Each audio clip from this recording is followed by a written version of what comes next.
Hello à tous, j'espère que vous allez bien. En tout cas, moi, ça va nickel. On se retrouve aujourd'hui pour la petite vidéo. Je vous avais promis 2 vidéos par semaine, donc ça, c'est la vidéo milieu de semaine. Et aujourd'hui, donc, à chaque fois, j'essaie de vous parler d'un sujet un peu différent. Et aujourd'hui, j'essaie de vous parler notamment des cours et des méthodes de travail, etc. à l'EPFL.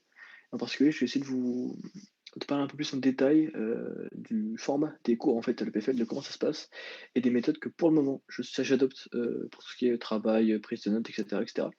Et on va essayer de voir un peu tout ça ensemble rapidement. Alors, déjà, à savoir, première grosse différence entre le PFL et le lycée, ou le gymnase, en fonction de là où vous êtes. Enfin, le gymnase, je connais pas, je peux pas surtout parler du lycée parce que je suis français, et donc je vais surtout parler des différences entre le lycée et le PFL. Donc, du coup, la plus grosse différence, je trouve, c'est le nombre d'heures de travail. Genre, au lycée, j'avais 37 heures de cours, un truc comme ça, par semaine. Là, en heures de cours, j'en ai 18, et à côté, j'ai des séries à faire qui me prennent au moins autant de temps que ce que j'avais au lycée. Mais en gros, dans l'idéal, en heures de cours, en amphi devant un prof, j'ai seulement du coup 18 heures de cours par semaine. Donc forcément, c'est la première grosse différence, mais du coup, ça implique quelque chose d'autre. C'est que les cours, en fait, sont beaucoup plus denses. Genre vraiment beaucoup, beaucoup plus denses qu'en France. C'est-à-dire qu'en France, quand on va avoir un cours de maths en France, on va avoir le prof qui va parler, faire un peu de théorie pendant 10-15 minutes, on va faire des exos, il va nous expliquer des trucs un peu plus calmement, pour le temps de répondre aux questions, etc. Et après, reprendre. C'est vraiment pas du tout comme ça. Le PFL, c'est plus le prof qui arrive et qui pendant 45 minutes va parler, parler, parler, parler, expliquer des théorèmes, démonstration, démonstration, etc. Et après, pause de 15 minutes, et après, on est reparti, etc. Alors, ça a un avantage, je trouve, c'est que du coup, on voit tout d'un coup. Genre, vu on fait à peu près un chapitre par semaine, enfin un chapitre, une nouvelle notion à peu près différente par semaine, en tout cas pour le moment, dans la plupart de matière. Du coup, en fait, l'avantage de ça, c'est qu'en fait, on voit quasiment toute la matière en. On a 4 heures de cours du coup dans chacune des grosses matières, on a 4 heures de cours par semaine.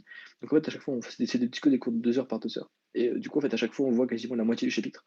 Et du coup, on arrive bien à faire plein de liens entre les notions et de avoir vraiment une vision d'ensemble entre les notions. Et c'est vraiment cool. Et ça permet vraiment de voir un peu l'ensemble des choses, même si des fois, ça va un peu vite. Et du coup, la conséquence de ça, à savoir quand même, petite note que je trouve vachement bien. À l'EPFL, les cours, c'est 45 minutes de cours, 15 minutes de pause. 45 minutes de cours, 15 minutes de pause, etc. Et ça à toutes les heures en fait. Donc en fait, sur une heure de travail, vous aurez toujours 15 minutes de pause. Et c'est pas parce qu'on fait rien, c'est juste qu'en fait, pendant les 45 minutes, c'est vraiment ça, on trace quoi. Et les 15 minutes de pause sont vraiment bien. Parce qu'elles permettent soit d'aller prendre l'air, soit de prendre le temps vraiment de réfléchir à une notion qu'on n'a pas bien compris, de revenir en arrière à notre rythme, de regarder des petits trucs à droite à gauche sur internet pour essayer de combler un peu des trucs qu'on aurait pas bien compris pendant les 45 minutes de cours d'avant. Du coup, on est moins perdu quand même grâce à ça. Et c'est un avantage, je trouve. Et ça permet aussi de pouvoir tenir le rythme. Donc moi, par exemple, je fais cette vidéo on est mercredi, j'ai eu 6 heures de cours cet après-midi d'affilée. Honnêtement, s'il n'y avait pas les 15 minutes de pause à chaque fois, je ne sais pas si je pourrais tenir parce que c'est vraiment super intense, on fait beaucoup, beaucoup de choses. Et au final, du coup, les profs, ça leur convient bien aussi parce que ils sont aussi plus efficaces. Forcément, un prof, ça fatigue aussi. Ils fatiguent moins, ils sont beaucoup plus efficaces. Hum, et je pense aussi qu'ils expliquent beaucoup mieux, qu'ils prennent plus de temps, qu'ils sont beaucoup plus directs dans ce qu'ils disent et beaucoup plus clairs et précis. Et ça, c'est quand même quelque chose qui est vachement bien quand on fait des maths, notamment. Ça peut être utile d'être clair et précis, je pense. Mais du coup, ça a certains désavantages et pour du coup pouvoir un peu pallier à ce rythme un peu différent du lycée et un peu plus rapide que le lycée, parce que vous avez moins d'heures de cours, mais vous allez plus vite. Donc en fait, le ratio heu, matériel couvert, enfin le ratio du coup matériel scolaire couvert par rapport au nombre d'heures de cours est quand même bien plus important. Donc ouais, pour ça, les différentes méthodes que j'ai commencé vite fait à appliquer pour essayer de tenir un peu. Alors premièrement, pour la prise de notes chez Gap, c'est à peu près 50-50, je pense. Enfin, il y a de tout. Honnêtement, c'est pas le plus important, je pense. Il y a des gens qui prennent pas du tout de notes, d'autres qui en prennent un tout petit peu, d'autres qui en prennent beaucoup, et d'autres vraiment qui font que ça, qui prennent des notes, prennent des notes, prennent des notes, qui font ça pendant 2 heures. Personnellement, j'ai un peu tout testé. Au début, j'en prenais beaucoup, beaucoup. J'ai vite arrêté parce que je me rendais compte que c'était pas possible de comprendre le cours vraiment en même temps que de prendre des notes. Enfin, moi, j'y arrive pas en tout cas. Il y a des personnes qui arrivent très très bien. Moi, j'arrivais pas à faire les deux vraiment, à bien comprendre ce que le prof disait, à bien comprendre les notions, et en même temps de prendre bien des belles notes, donc j'arrivais pas. Du coup, j'ai arrêté totalement de prendre des notes pendant une semaine. Ça marchait bien, genre ça allait vraiment, je suivais les notions, je comprenais à peu près plus les choses en cours. J'avais moins besoin de revoir les trucs après. Mais des fois, je décrochais un petit peu. Du coup, ce que je fais maintenant, c'est qu'en gros, j'ai ma tablette, je vous prendrai enfin, j'ai une petite tablette, je prends mes cours sur tablette et j'ai ma tablette qui est à côté de moi et en fait, je prends des notes, genre dès que j'ai du temps, dès que je comprends pas dès que je suis pas en train d'essayer de comprendre ce que le prof dit, donc dès que je suis en train potentiellement de décrocher ou quoi, je prends un peu de notes, ça me réveille un petit peu, ça permet de suivre plus ou alors des fois quand il y a des trucs qui sont vraiment importants ou que j'ai pas tout à fait compris ou j'ai besoin de gribouiller 20 secondes sur ma feuille pour voir si j'ai bien pigé ce que le prof dit, là je prends ma feuille et puis je note un petit peu et j'essaie de voir, et ça m'aide vachement moi à reprendre un peu, me remettre dedans et être plus actif aussi. Et quand on est plus actif, on écoute mieux et on retient mieux aussi. Donc en gros, c'est je prends pas de notes, je prends pas trop de notes, je prends des notes mais un petit peu. J'essaie de trouver un bon équilibre. Donc dès que le prof explique des concepts qui sont difficiles à comprendre, vraiment où il faut vraiment bien écouter, bah là je pause et j'écoute juste le prof. Dès que le prof donne des notions qui sont pas forcément super difficiles à comprendre, du genre des formules, des trucs comme ça.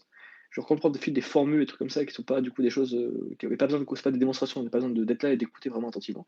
Mais c'est juste des choses qui donnent, qui sont importantes, qu'il faut retenir. Bah là, je vais les noter parce que ça me permet moi de retenir tout simplement. Et dès qu'il y a des choses que j'ai pas bien compris ou j'ai besoin de grifouiller de gribouiller 20 secondes sur la feuille pour voir pour refaire, faire un petit calcul, un petit truc et cetera, bah, je prends des notes aussi. Donc en gros, et puis dès que je commence à décrocher un petit peu ou être à fatiguer un petit peu, bah, je prends un peu de notes, ça me réveille. Donc en fait, je prends des notes, genre dès que j'ai besoin de beaucoup écouter, je prends pas de notes et sinon le reste du temps, quand j'ai besoin de retenir vraiment un truc ou de le noter parce que je sais que je veux le retenir, ou même moi parce que quand je le note, c'est un truc qu'on retient forcément un peu mieux donc ou alors dès que j'ai besoin de comprendre un peu ou de réfléchir un petit peu, bah, je prends ma feuille et je note, quoi. Et c'est pas vraiment des prises de notes, c'est que je prends pas des notes pour les relire après, je prends plus des notes pour rester attentif, rester actif, essayer de mieux retenir et de mieux comprendre. En gros, c'est comme ça ma méthode de prise de notes et voilà. Et si dernière chose, revoir les cours, personnellement, ce que je conseillerais aux gens qui vont peut-être même qui sont au lycée ou quoi, c'est de prendre l'habitude d'essayer de prendre tous les soirs genre une demi-heure pour relire ces cours. Soit de la journée, soit des cours qu'on n'a pas compris. Ça sert à rien de relire des cours que vous avez vraiment bien compris. Et tous les jours, vous savez de manière quand vous aurez vos cahiers, vous savez très bien le truc que vous avez pas compris ou si vous le relisez maintenant, vous serez bien mieux demain et c'est vers ça qu'il faut aller du coup, tous les jours. Et c'est ce que j'essaie de faire là depuis quelques jours et ça marche pas trop mal pour le moment. Donc j'essaie de continuer là-dedans et au fur et à mesure, les cours deviennent aussi de plus en plus difficiles, théoriquement parlant. Et du coup, j'ai de mettre pas mal l'appui sur le fait de relire les cours, de bien les comprendre, de bien maîtriser mon cours aussi avant de faire les exercices. Donc ça, voilà, c'est un peu où j'en suis au niveau de ma méthode de travail. Et je vous en dirai peut-être un peu plus sur la vidéo de fin de semaine. Et si vous avez des questions ou quoi, n'hésitez surtout pas.